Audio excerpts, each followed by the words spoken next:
Those are the rules!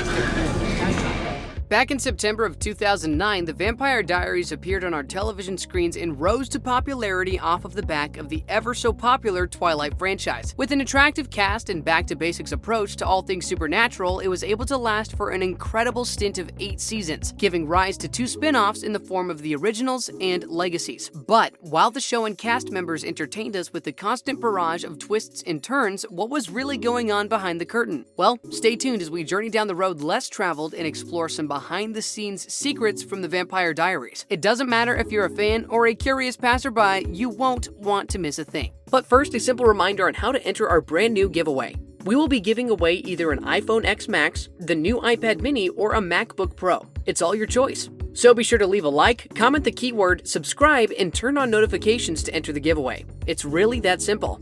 First is the role that everyone wanted to play. Having become so familiar with the cast of the popular CW show over the past couple of years, it's difficult to imagine our favorite actors and actresses playing anyone but their solidified character roles. I mean, could you imagine tuning in one day to find out that Paul Wesley is now playing the part of Elena Gilbert? Now there's a holiday special just waiting to happen. Hit us with your best shot, CW. Point is, although quite humorous, this would be beyond the scope of what could be reasonably expected because we are so used to our favorite characters looking and being portrayed a certain way. Paul Wesley will always be the best Stefan Salvatore. Michael Trevino will always be the best Tyler Lockwood, and Zach Rohrig will forever be the only Matt Donovan. At this point, with already 8 seasons having passed, there is no other way to see it. But did you know that before the first season started filming, all 3 of these actors auditioned for a singular role? It seems that there is one specific character whose shoes the majority of the cast wanted to fill. Any ideas, boys and girls? Well, we are, of course, speaking about the sometimes sinister and often broody shoes of the titular Damon Salvatore,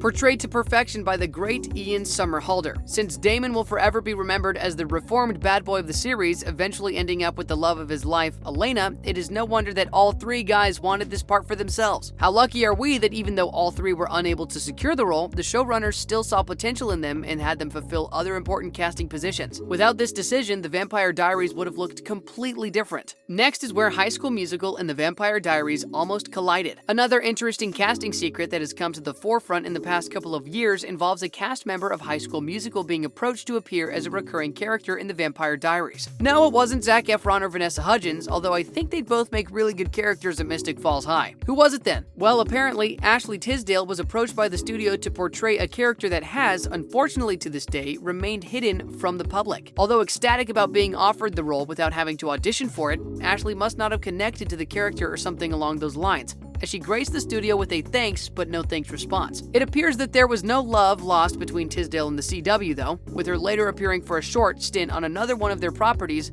Hellcats, which saw her cheering her heart out, not eating hearts as she was likely requested to do on The Vampire Diaries. Maybe Ashley just has a weak stomach. I guess we'll never know. Next is the studio's first pick for Elena Gilbert. Before we continue onto this factoid, let's just get something straight. The Vampire Diaries hinges off how amazing the character of Elena Gilbert is. The character needs to have a well of emotions to pull upon, especially when the battle for her affection between Stefan and Damon is taking place. It's not just love that she needs to portray, but anger, fear, anxiety, and utter exhaustion. On top of all of this, the character is, for all intents and purposes, the face of the popular CW show. Although Nina Dobrev is seemingly made to play the part of Elena as she has become so synonymous with the role, did you know that the studio had their eye on a far more popular celebrity at the time of casting for the first season? That's right, boys and girls, Nina Dobrev was almost never cast as Elena. So, who then? Who on earth did the studio think would portray Elena better than the sultry Nina Dobrev? Believe me, this answer is going to shock you to your very core. Apparently, the CW really wanted singer and songwriter Ashlee Simpson to fill the role of Elena. This is the very same Ashlee Simpson who pulled off a dismal performance of her hit song Pieces of Me by lip-syncing it on Saturday Night Live back in 2004. Why Ashlee was considered, I have no idea. But luckily for us, the songstress turned down the role and allowed Nina to be cast as the mildly confused Elena. My word! Who knew I was so close to almost never discovering my childhood crush?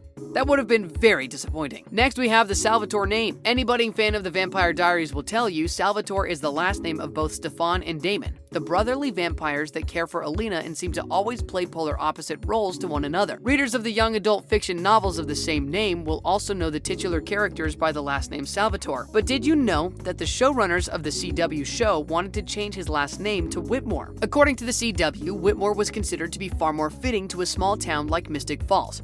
but ultimately they decided to stick to the source material and keep the last name as is. And it's a good thing too, as let's be honest, Damon Whitmore sounds more like an accountant, not someone who has lived for centuries and might just be willing to snap your neck with a smile on his face. That's much more of a Salvatore thing to do. Much more than just some pretty faces. The CW is known for picking a selection of cast members for each of its shows that are not only incredibly talented in the craft of acting, but mind-bogglingly beautiful in their appearance. The Vampire Diaries is of course no exception. There's a reason why the Salvatore brothers find themselves on the walls of most teenage girls, and Nina Elena Gilbert finds herself being crushed on by a multitude of teenage guys after all. But you'd be mistaken if you thought that the cast members of this CW show were no more than this, as many of the actors and actresses are actually well-versed in a number of languages. Nina Dobrev, for example, can speak both French and Bulgarian, while Paul Wesley can speak Polish on top of being able to speak English, of course. But nobody beats Kat Graham, who plays the incredible Bonnie Bennett. She is well-versed in Spanish, French, and Hebrew. With a language-speaking ability like that in her repertoire, you wouldn't be wrong to wonder if she was in fact magical after all. How about the Arrowverse? Nowadays, most of us know Stephen Amell as the portrayer of the incredible Oliver Queen, otherwise known as the Green Arrow, a DC superhero brought to life in the series Arrow. Something you might not know about the man is that he actually auditioned for the role of both Elijah Michelson and Mason Lockwood before the Arrowverse even came into existence. Although Stephen was out-auditioned by both Daniel Gillies and Tyler Jacks Kinney, the showrunners were so impressed by him that they were able to fit him into a short stint on the show during season 2. This is, however, one instance where not succeeding with an audition was for the best,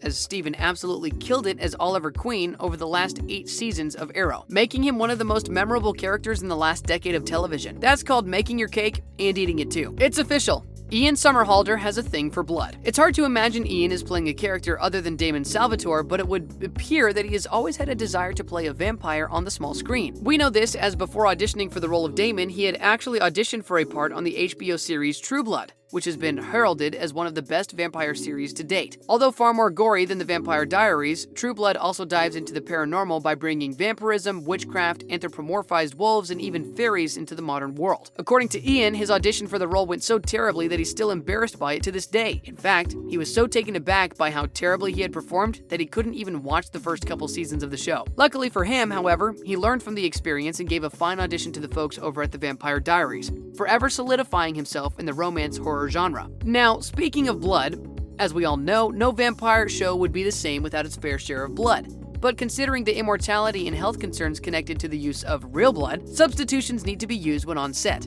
So what exactly did the crew of the Vampire Diaries use to pass off as the Crimson Liquid? As it turns out, the show's makeup artist makes it himself by combining corn syrup, food coloring, salt, and a little bit of peppermint extract. This means not only is the fake blood realistic to look at, but it's edible too. Let's hope that none of the vampires on the show hated the taste of mint though, as there was quite a bit of biting going on. The 90s almost came back. Last but not least, here's some bonus casting knowledge for you all. Did you know that the showrunners of the Vampire Diaries wanted 2 popular 90s stars to play the parts of Alaric and Isabel on the show? 90s babies will recognize these stars as James Vanderbeek and Neve Campbell, who in all honesty would have made an incredible couple. And that is our list of some of the best kept behind the scenes secrets of the Vampire Diaries. Do you think the showrunners got the casting decisions right? Who would you have preferred to appear on the show? Let me know in the comment section down below. Anyway, that wraps up the video. Thanks for watching, and I'll see you in the next one.